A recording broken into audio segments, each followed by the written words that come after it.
A stroll through Oxford's gritty past, where industry met community, and a bit of miasma.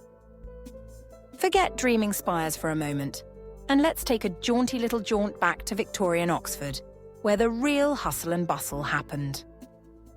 Our grand tour takes us through two neighbourhoods that, while perhaps not gracing many postcards of the era, certainly provided the vibrant, beating heart, and sometimes the rather pungent aroma, of the city: St. Ebbe's and Jericho.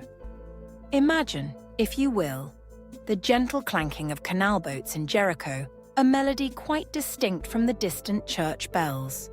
This was a place of iron, sweat, and industry. While the university dons were pondering ancient texts, the folk of Jericho were busy building boats and forging metal, perhaps even dreaming of that grand Great Western Railway carriage factory that would surely bring even more bustle.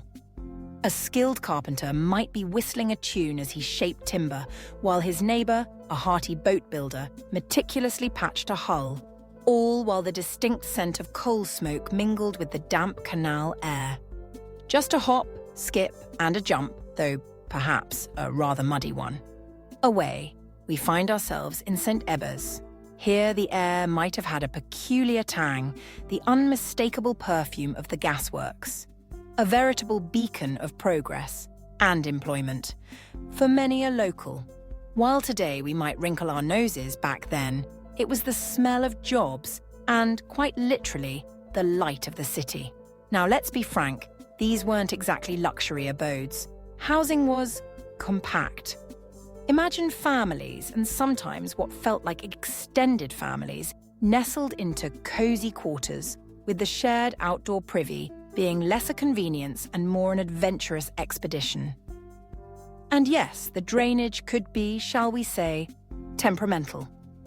One might even hear a whispered word or two about the miasmas floating about, a charming Victorian term for the mysterious bad air that was blamed for everything from a sniffle to a full-blown cholera epidemic. Thankfully, those clever Victorians eventually got around to some rather impressive drainage improvements, making things a tad less aromatic. But amidst the grit and the occasional whiff of questionable sanitation, these were places of incredible community spirit. Picture the local shoemaker, his workshop filled with the scent of leather, chatting away with a customer about the latest goings-on, or the laundress, her arms strong from a day of scrubbing, sharing a laugh with a neighbour over a pint at the local pub. These folks weren't just working, they were living, loving and forging strong bonds that belied their humble surroundings. From the general labourer to the tireless domestic servant who likely put in a 16-hour day before you'd even finished your breakfast, everyone played a part in the intricate tapestry of Victorian Oxford.